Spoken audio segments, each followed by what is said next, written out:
I'm Alistair Greener. I'm Gemma Clark, and this is the Swindon Show.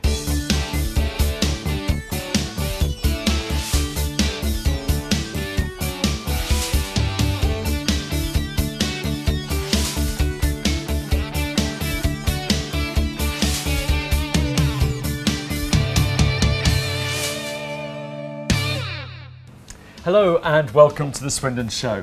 This week coming to you from Swindon's much loved Wyvern Theatre. And what a show we've got coming up for you, with a behind the scenes look at forthcoming Swindon Opera and much, much more. Now I suppose, Alistair, as a frustrated actor, you must feel right at home here. Ah yes, the roaring of the crowd, the smell of the grease paint lets me get back on those boards. But enough of that, let's find out what's on the show this week. Now, where's makeup? We discuss National Bike Week and meet a local company who are doing their bit to keep us on two wheels. We bring you all the up-to-minute events in our What's On guide. We learn more about upcoming shows here at the Wyvern Theatre with Richard Loftus. We serve up the local Eating Out guide. We take a look in our inbox and read out a very special appeal. We see what you have to say in Swindon Voices. We meet Dorothy and some of the cast of Wizard of Oz with the Estelle School of Dance. Peter brings us up to speed with the sports news. We give you the chance to win in our competitions. And to end the show, we meet the cast of Swindon Opera and hear them perform. So we've just popped over the road from the Wyvern Theatre to hear Recycles, which is part of Booth House run by the Salvation Army. Now the reason we're here is because this week is National Bike Week, the purpose of which of course is to get everyone back out on their bikes, whether it's for fun, whether it's for fitness, or just as an easier way to get around to the shops, school or wherever. And I'm here to talk to Simon, who is the workshop supervisor, to find out what they do here. Hi Simon, great to meet you. Maybe you could give us an overview of what actually happens here at Recycles. Okay, basically here at Recycles what we do, we take the residents and they help us run the shop. These are the residents of Booth House? Booth House, yeah. That's right. Mm-hmm. We recondition second-hand bikes, all the bikes are donated, and together with the residents we basically supply the shop with cheap bikes, fix them up and sell them on.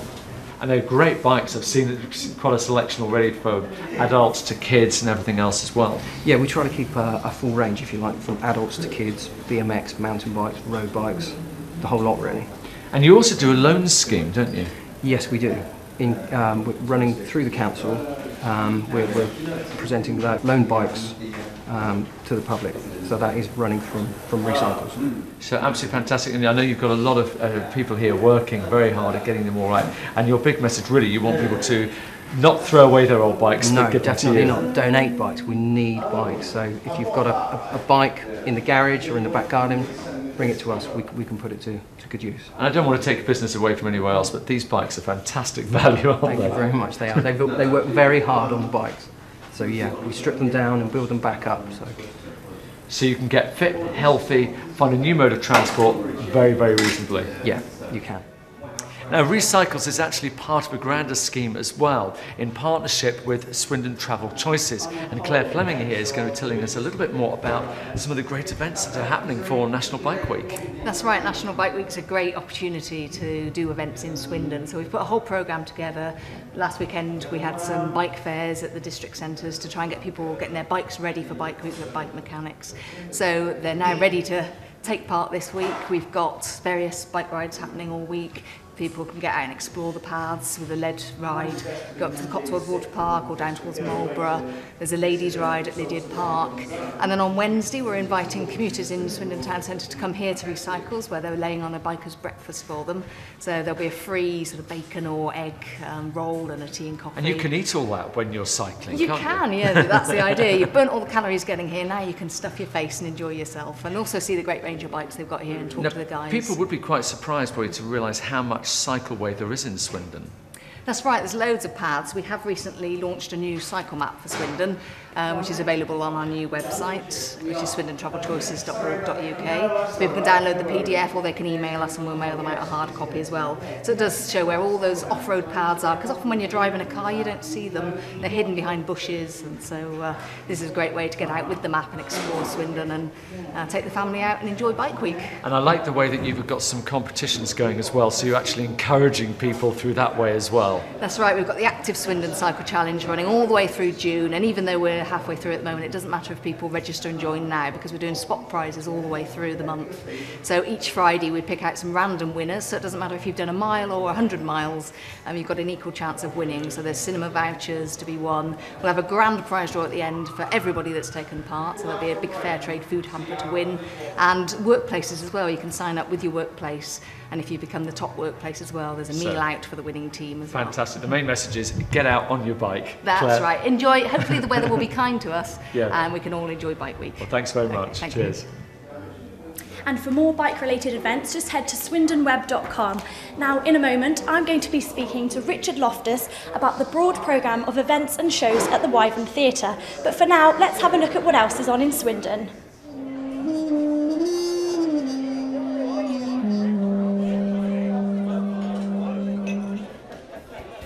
Explore the fascinating history of garden plants and their medicinal uses by Lady Joanna St John of Lydiard Park from Wednesday to Saturday. Make sure you book in advance and pack wet weather gear. This is England after all. As part of Bike Week in Swindon, Mountain Bike Swindon are holding a free event for anyone wanting to try out mountain biking or improve their existing skills on Friday. Along with a barbecue, you can meet the team, get tips and advice, try out the Croft Trail and find out more about the club's events and activities. Sailing isn't a rich man's sport, you know. Have a go yourself at tacking and jibbing at the Bowmore Sailing Club just outside Lechlade during their Come and Try Day on Saturday. Roxy Magic are the UK's best and longest running tribute to Roxy Music and Brian Ferry, and they're coming to the Vic on Saturday. They recreate entirely live material which spans 4 decades, from futurist and nostalgic art rock through classic standards to sophisticated adult-oriented rock. Over 30 top quality exhibitors including photographers, jewellers, dressmakers, chauffeurs and more will be available to brides and grooms-to-be at De Vere Village Hotel on Sunday. There's even a free case of champagne if you book a wedding on the day of the fair.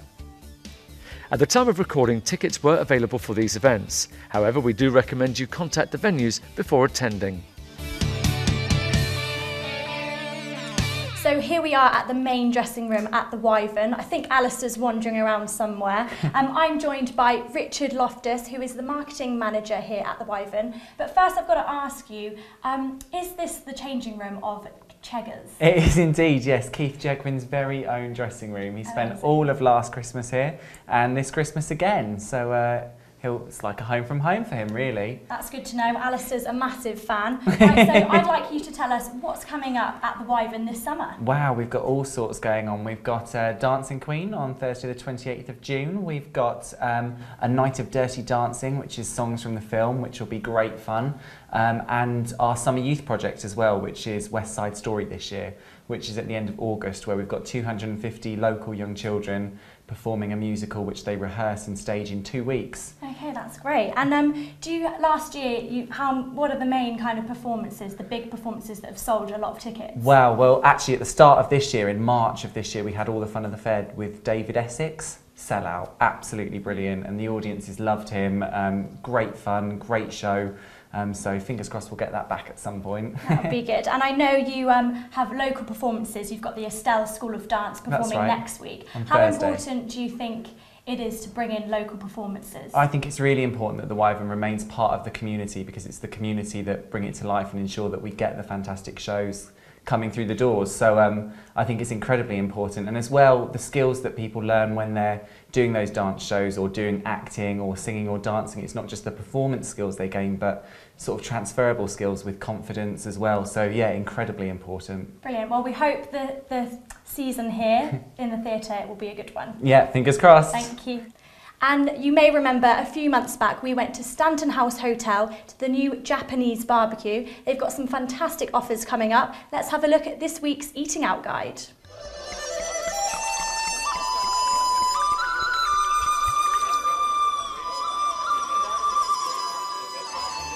If you fancy something a little different, then why not head to the Yakiniku restaurant at Stanton House Hotel in North Swindon. If you book and eat between 5 and 7 p.m, you get 10% off your bill, and we can guarantee you'll enjoy cooking your own meal in this traditional Japanese style. For something a little more traditional, why not head to the Freak Arms for a spot of English lunch? There you can enjoy 2 courses for just £5.95, with a choice of 4 starters, 5 main courses and 4 puddings, my favourite part of any meal. This offer is only available between 12 and 2 p.m, and booking is advised. Now you can't forget the football, and in West Swindon there's somewhere you can enjoy the games with a bite to eat as well. Weather permitting, Woodlands Edge will be showing the games on an outside screen, and their menu is packed full of great deals for every day of the week. Better still, they're offering a pint of Carlsberg for just £1.99 during all of the England games. Don't forget you can check out all the best places to eat in and around Swindon in our comprehensive guide. Just visit swindonweb.com. Well, I do love my footy, so I'll be making a trip down to Woodlands Edge. Now, it's time for another delve into our inbox. So, Alistair, what have we got this week? Well, we start with an appeal from Emma Howard, who posted something on our Facebook page, and she's from South Africa, and she wrote, "I was born in Swindon on the 20th of November 1965. My father is, or was, Henry Harold Watson. My mother was Marjorie Watson, and her maiden name was Place. We left England for South Africa on the 7th of November 1972, at which point I lost touch with my father. I'm aware that this is a shot in the dark, but if anybody knows where he is, or alternatively any news about him or his children, I would very much appreciate an email." So if you know or have heard of Henry Harold Watson or Marjorie Watson, who was known then as Marjorie Place, then please do let us know by sending us an email, studio@theswindonshow.com, and then we'll put you in touch with Emma.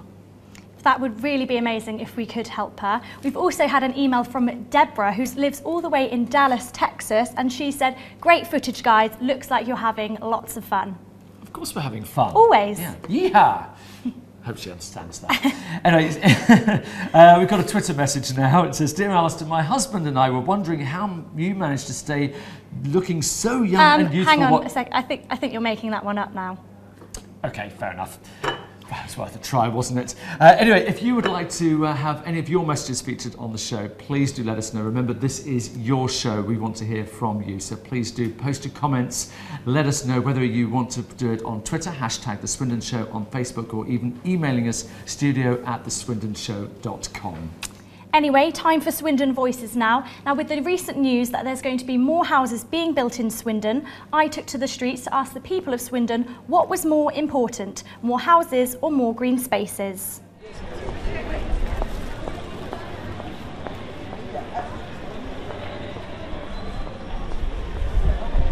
I prefer more green spaces, to be quite honest with you, because we don't really have many parks to go to or any nice places to visit. The only thing we've got is cold water. So more green spaces.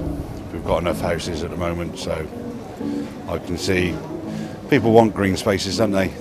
They don't want more houses.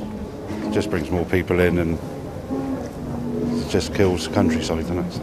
Well, it's nice to see the green spaces, but people have somewhere to live, so yes, I think it's important to have a certain amount of housing. I think there should be more green spaces because we are running out of green spaces anyway, to be honest. You only got like Lydia Park and Coat Water, so it's not really, if they're just using them all up, it's not very good, is it? Yes, I do like green spaces, but I suppose there has got to be a certain amount of consideration for more housing. But having said that, it needs to be housing that people can afford. And majority of houses I feel that are being built today are for money. And you're getting these huge, big houses that are built on big estates, and they're not for the sort of people like you and my grandchildren that are going to need to live in this area and need an affordable house to buy. There should be a balance of the both, I think. A healthy balance of the both. But we do definitely need some better housing. More green spaces. More green spaces, definitely. Yeah. Why is that? More room for us to do stuff. We can't go anywhere, like play football or anything. Like you always get told off for going places. And everywhere you go around Swindon nowadays, every time you see a green space in the next few years, you know there's going to be houses there anyway. So there's not a lot of things for kids to do in the summer, things like that. More green spaces, but the housing, if they're going to do housing, I'd like it to be starter homes for families, like say in groups of that have grown up in places and that haven't had any chance to get anywhere else, and I'd rather they stay, if they wanted to stay where they were born, then it'd be starter homes. But yeah, green spaces is great. Probably green spaces. Why do you think that? Well, because I think wherever there's empty land at the moment, they just seem to be building more houses all the time, and obviously it's taken all our scenery away. So, definitely more green spaces. Why is that? Well, close to where we are, they're actually trying to build 800 houses on land that the road structure wouldn't be able to support, leave alone the schools and shops. And yes, I do feel that there should be more green spaces for people for enjoyment and exercise. Hi, I'm AJ Live, and this is the Swindon Show. If you haven't visited the Wyvern Theatre before, then why not? It's an amazing place, and every other year our next guests perform here. This year they're doing Wizard of Oz, and I'm joined by some of the guests now. So first we'll go to you, Dorothy, star role. You're from Estelle School of Dance. Yes, Can you tell us a bit about them? Well, Miss Bennett formed the dance school back in 1958, so she's been running it basically for 54 years now. We do a biannual show. And it's always in aid of a charity. We've done Snow Queen, Pinocchio, Alice in Wonderland. This year it's the Wizard of Oz, and it's in aid of the Thames Down Hydrotherapy Pool. And what's that going to mean to them when if you raise the money to bring them a hydrotherapy it's pool? everything. It's such a good feeling as well when you put on a show and you know that you've raised a really good substantial amount of money to be able to hand it to a really worthy cause. Brilliant. And to my right, I'm joined by Tin Man and Scarecrow. You're from a different dramatic school, but you collaborate. Can you tell us a bit about Emmanuel? Yes, as you say, we're both in the Manual Dramatic Society, but we've been performing with Estelle in pantomime since the early 1970s, so a good few years now. So doing these joint productions, although this is under the auspices of Estelle itself, it's really just a big community production as far as we're concerned. We're all in it together. All together. And at what point do you kind of get drafted in? Do you work together right from the get-go, or are there separate dances that come together in the end? Right from the word go, it's always joint rehearsals. So from early February, we've been with them as the dancers have learned their dances at a separate rehearsal. We just all join together and do the community numbers, or the big numbers, the big songs. Excellent. And is it a bit of a struggle, because obviously there's a big age range? You've got someone as young as just 2 years old. How does that feel, working with the youngsters all together? Oh, it's fantastic, because you get to see them sort of grow up. I mean, it's like with Alice, remember her when she did her first Wizard of Oz like 12 years ago. So you sort of see the dancers progress and get older and sort of do whatever they're going to do in their life, and it's just fab. As Norman said, it's just really good to sort of get together, see everybody progress, and then Pat does an amazing job with us really old ones and us lumbering men, because she manages to get a decent dance out of us every now and again. And I bet you're working double time at the moment. You perform on Thursday, so what are rehearsals like for the moment? Well, I'm pretty much rehearsing every day up until Thursday. We've got our first dress on Sunday, and then we're at the Wyvern on Tuesday for our tech, and then Wednesday for our dress, and then obviously we've got the Thursday, Friday, and 2 shows on the Saturday. So you're going to be extremely busy. Yeah, definitely. Well, thank you very much, guys. Tickets are on sale now, so grab them if you can. And now it's time for a bit of sport. I think Alistair's over with Peter Mannion.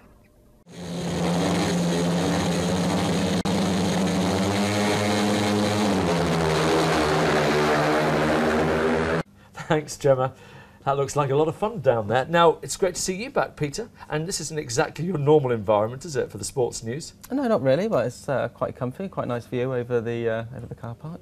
That's it, sell it. Yeah. Now, of course, we're all obsessed with the football at the moment, watching the European Cup. Yes. But what about some of the other news, sports-wise? Well, yeah, I suppose we're in the right area for kind of drama as far as Swindon Town goes at the moment. After a few weeks of kind of controversy and things have kind of laid low a little bit. This week, Paolo Di Canio's been talking about what summer signings he may make. He actually wants to sign 5 players in total. He wants to concentrate on trying to secure a permanent deal for former loanee Jay McEverley, and he also wants to secure another loan deal for John Bostock. But there also been a fixture already announced, the Capital One Cup. The first round draw has been made. Swindon have been drawn at home to Brighton and Hove Albion. That match will take place week commencing the 13th of August. And in fact, it will be a curtain raiser for the season, with the first League One fixture being played on the 18th of August. So that's pretty much the Swindon Town news as far as they're concerned at the moment. Fantastic. And what about other sports news in our region? Well, the Swindon Robins, their kind of rain-affected season has continued, really.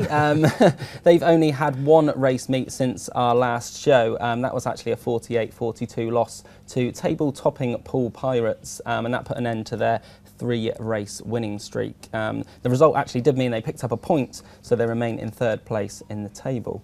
Okay, and finally to darts, which is something we haven't really covered before here on the Swindon Show, but 2 players from Swindon did make it to the UK Open, and that was staged in Bolton, and one of the players actually called Paul Bolton. He actually bowed out at the preliminary stages to rising star Aaron Monk and world number 45 Dennis Smith. He got knocked out with the 4th round stage. The tournament was actually won by Scotland's Robert Thornton, who beat world number 1 Phil the Power Taylor in the final. Well, that's your sports roundup this week. Now it's competition time. 2 tickets to go to the Royal International Air Tattoo at RAF Fairford on Sunday the 8th of June. 4 tickets to see From the Jam, a world-renowned tribute to The Jam at the Old Town Bowl. 2 tickets to see Dancing Queen at Wyvern Theatre, a musical extravaganza featuring all of the classic ABBA hits. All you have to do to enter is visit the page on the screen now. If you have a smartphone, you can scan the barcode to be taken straight there. Winners will be contacted by phone and email. For full terms and conditions, please see the competitions page.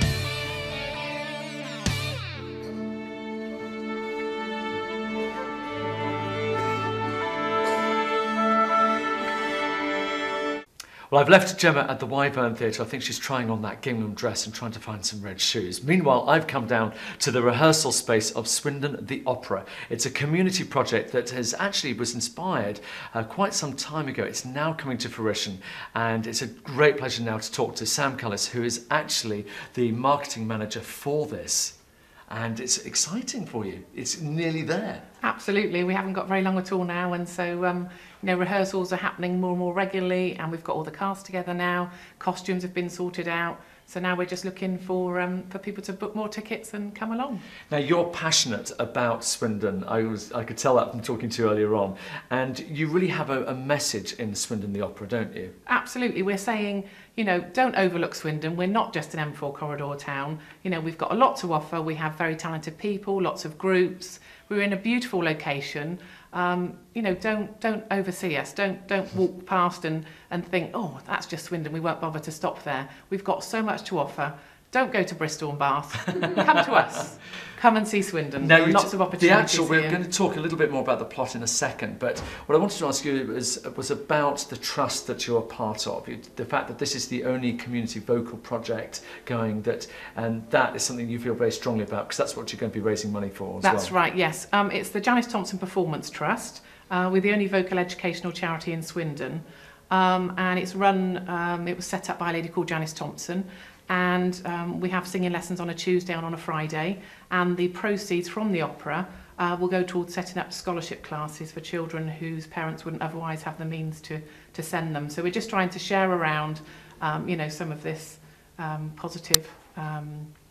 Well, as you say, this is a true community project, isn't it? Absolutely, yes. It's involving the community in all ways, and telling the story of Swindon from, I believe, from the early 50s. Yes, from when the Queen ascended to the throne. This is part of the Jubilee celebrations, Diamond Jubilee celebrations, and we won the lottery grant last year, and that was, the idea of the lottery fund was to celebrate the Queen's Diamond Jubilee, and so we thought it was only fitting really to cover those 6 decades that the Queen has been on the throne. Fantastic. Well, I know that everyone will want to know more about it, and they can see the details on your website, which is on the bottom of the screen now, and also go to the Steam Museum and get those tickets before they sell out. That's right, absolutely. And talking about the plot, I've actually got 2 of the cast members with me, and not only do they play the leading man and the leading lady, a married couple, you're a married couple in real life as well. That's right. Ali and James, great to meet you both. Tell us a little bit about the show itself, because one of the things I think you wanted to say was that this isn't what you might imagine an opera to be. No, I mean, it's got that title. There are some operatic elements in it, but really it's got music which is sympathetic to all of the decades through the show, right the way from the 50s, right the way through to the noughties. There's rock and roll music, there's a bit of kind of 50s style music, and so yeah, it's it's got music for everybody in it, so don't be put off if you're not that into opera. There's musical theatre type music and everything else in there, so it appeals to a broad range of tastes. Now there's different elements to the show, aren't there? Because we're following you as a family, but we've also got, I love the title of the cynics, and then you've also got the narration as well. Tell us a little bit about that. Well, it's quite cleverly structured. We have the family, which sort of lets you find out about things that have happened in the decades from 1952 in Swindon. But the cynics are there sort of to be devil's advocate, really. They're sort of slating Swindon and saying that Swindon isn't very good. No one would do that, surely, surely. I like that realistic touch, that's very good. And then there is a narrator who is actually our Diana Dawes character, and she sort of sticks up for Swindon and you know, helps the story along. Well, what I love is the fact that you guys essentially, with the whole production, are sticking up for Swindon and sort of flying that flag. So we wish you every success for the project. It's on at the Steam Museum on the 7th and 8th of July. Get your tickets either from the Steam Museum, or you can find out more details from their website as well. Good luck, guys. Wish you all the best with it. And while they go off and get ready, because they're going to be performing at the end of the show. Just to remind you, as always, please do stay in touch with us. This is your show, so please do. You know how to do it, through Twitter, through Facebook, through emails. Let us know, and also we'll read out some of your letters as well. So here to close the show this very special week, great pleasure to welcome Swindon The Opera.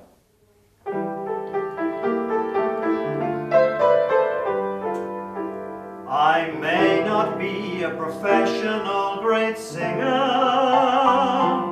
I may not dance like the great Fred Astaire, I may not play a single note on the piano, but what's that to me? I don't really care.